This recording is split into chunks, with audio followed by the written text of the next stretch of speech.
मित्रों, आज हम भाषा से संबंधित कुछ और बिंदुओं पर चर्चा करेंगे।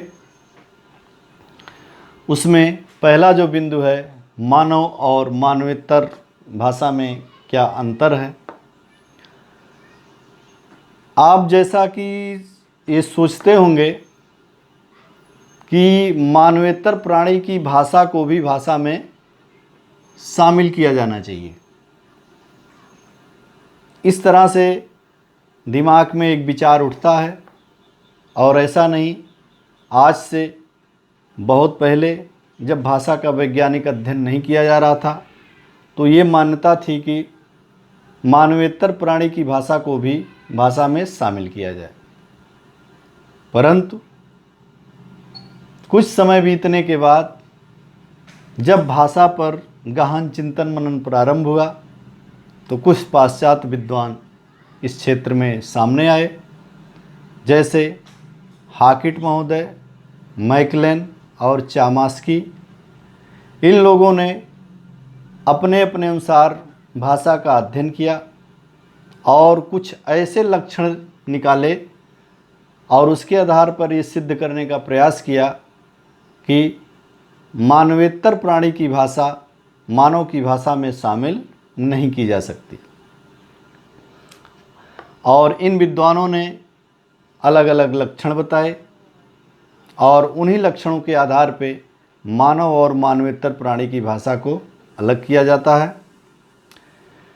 इन लक्षणों में जो सबसे पहला लक्षण है यादृच्छिकता, जिसके बारे में हम लोग भाषा की परिभाषा जब पढ़ रहे थे तो इसकी चर्चा किए थे कि ऐसा संबंध जो माना हुआ हो, जो काल्पनिक हो, जो कार्य कारण की परंपरा से संबंध ना रखता हो, तो इस तरह का संबंध जो है यादृच्छिक होता है। ये जो यादृच्छिक संबंध होता है ये मानव की भाषा में पाया जाता है, परंतु मानवेतर की भाषा में नहीं पाया जाता। दूसरा जो लक्षण विद्वानों ने बताया, सृजनात्मकता। सृजनात्मकता मतलब होता है नव निर्माण, कि नया नया निर्माण करना।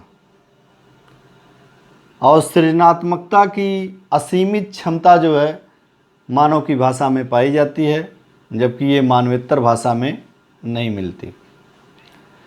सृजनात्मकता का कुछ उदाहरण आप लोग देखिए, जैसे कि हमारे यहाँ हिंदी भाषा में कुछ सीमित ध्वनियाँ, उन सीमित ध्वनियों के आधार पे हम अनेक तरह के शब्दों का निर्माण करते हैं और कई शब्द बना देते हैं। इसी तरीके से शब्दों के मिला के वाक्यों की रचना होती है, और आप देखेंगे कुछ 4-6 शब्द मिला के कई तरह के वाक्य बना दिए जाते हैं, नए नए वाक्य बना दिए जाते हैं। तो ये जो लक्षण है ये सृजनात्मकता कही जाती है। ये लक्षण मानव भाषा में विद्यमान है, जबकि मानवेतर भाषा में नहीं पाया जाता। तीसरा जो लक्षण है परिवर्तनशीलता। परिवर्तनशीलता का तात्पर्य है कि भाषा जो है हमेशा परिवर्तनशील होती है। यह भाषा की विशेषता भी होती है, क्योंकि आप देखेंगे कि हमारे पूर्वज जो थे कुछ भाषा बोलते थे, उसका कुछ रूप हुआ, फिर आज हम उसको कुछ रूप में प्रयोग करते हैं। हमारी हिंदी जो पहले जिससे संस्कृत से विकसित हुई, तो संस्कृत में बोलचाल का रूप दूसरा था, फिर बाद में पाली में कुछ और हो गया, प्राकृत में और हो गया, भ्रंश में और हो गया, हिंदी में और हो गया।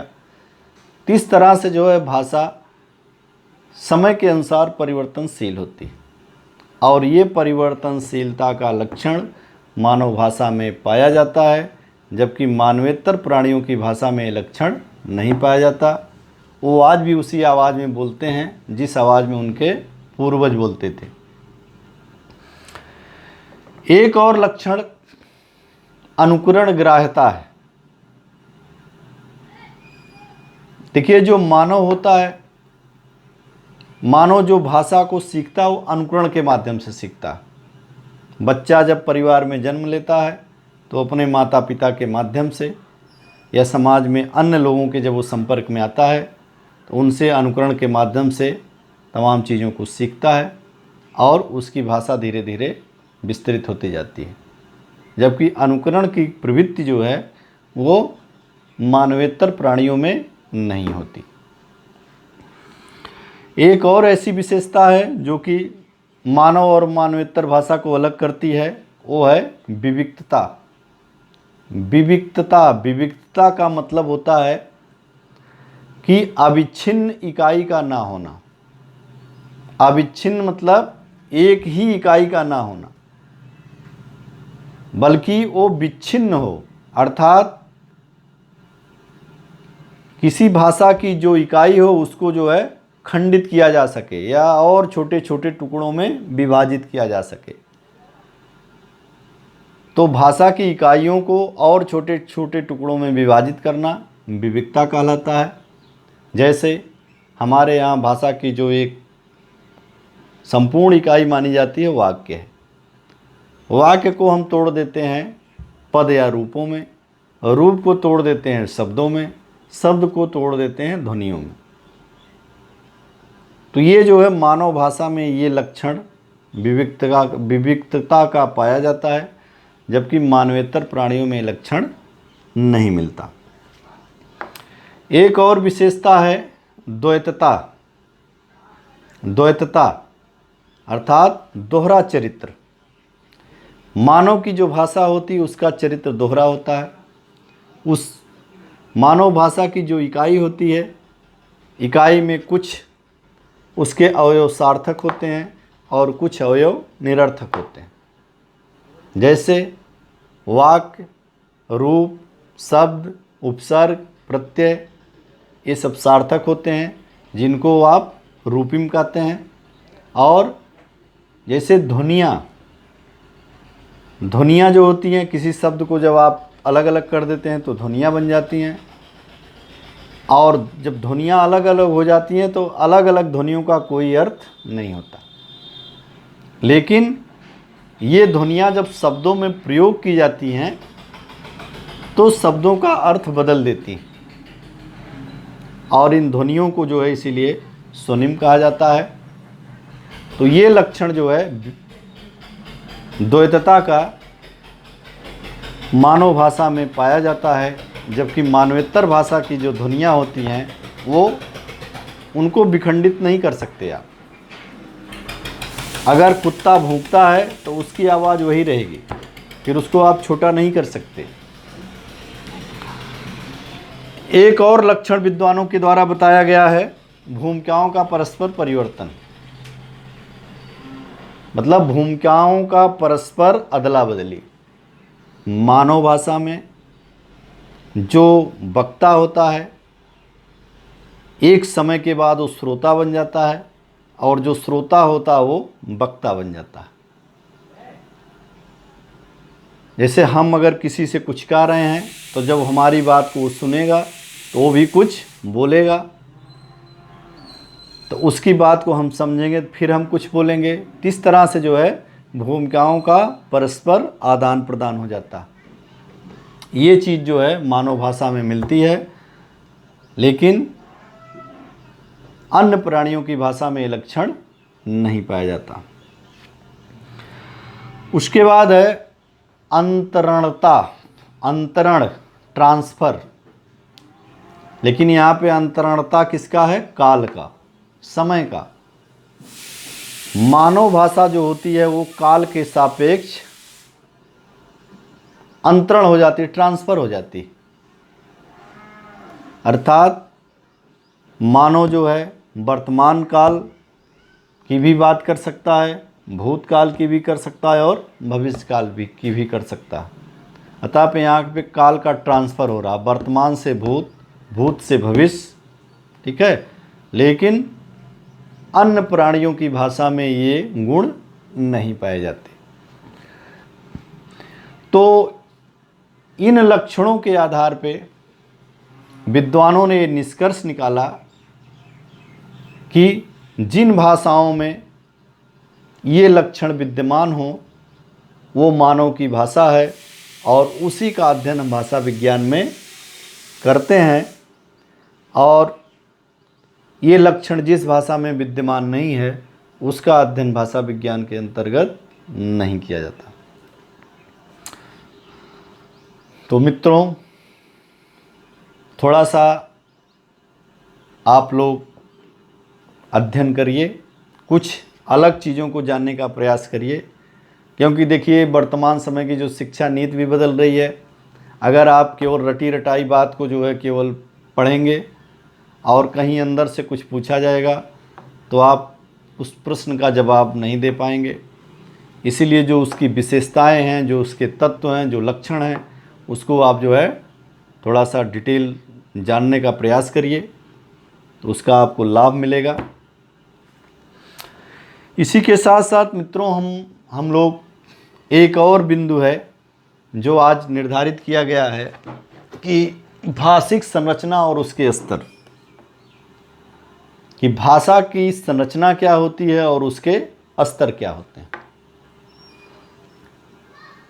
जब हम लोग भाषा की परिभाषा पढ़ रहे थे तो वहाँ पे हम लोगों ने एक शब्द का उल्लेख किया था कि भाषा एक संरचनात्मक व्यवस्था होती है, अर्थात भाषा की कोई एक निश्चित संरचना होती है, उसकी एक बनावट होती है, उसका एक नियम कानून तरीका होता है। और भाषा जो है वो कई स्तरों में विभाजित होती है। जो मानव भाषा है वो कई स्तरों में विभाजित होती है, जैसे, और हर स्तर पर उसकी संरचना भी अलग अलग होती है। अर्थात मानव भाषा कई स्तरों में विभाजित होती है और हर स्तर की अलग अलग संरचना होती है। जैसे ध्वनि स्तर, शब्द स्तर, रूप स्तर, वाक्य अर्थ स्तर, प्रोक्ति स्तर। तो इस तरह से जो है भाषा को 5 स्तरों में विभाजित किया जाता है।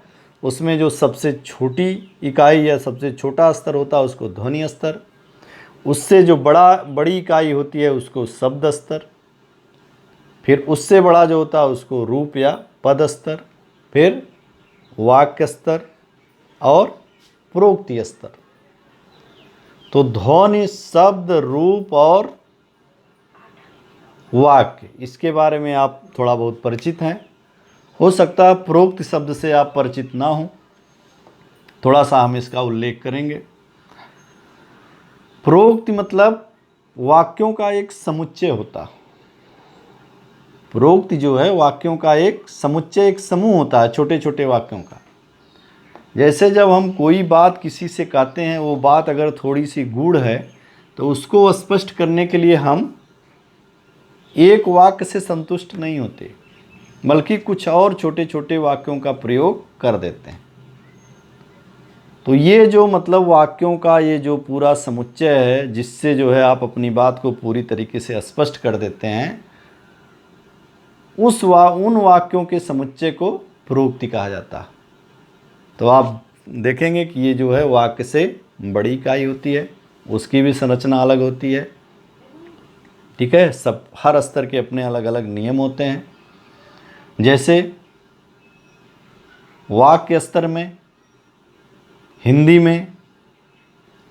भाषा का अलग नियम है, संस्कृत का अलग नियम है, उर्दू का अलग नियम है, अरबी का अलग नियम है, चीनी भाषा का अलग नियम है। तो सबका अलग अलग। इस तरह से भाषा की जो संरचना होती है वो मूलतः 5 स्तरों में विभाजित है और पांचों स्तर के अपने अपने अलग नियम, कानून, तरीके और उसकी संरचना होती है। तो ये जो है हमें जानना चाहिए।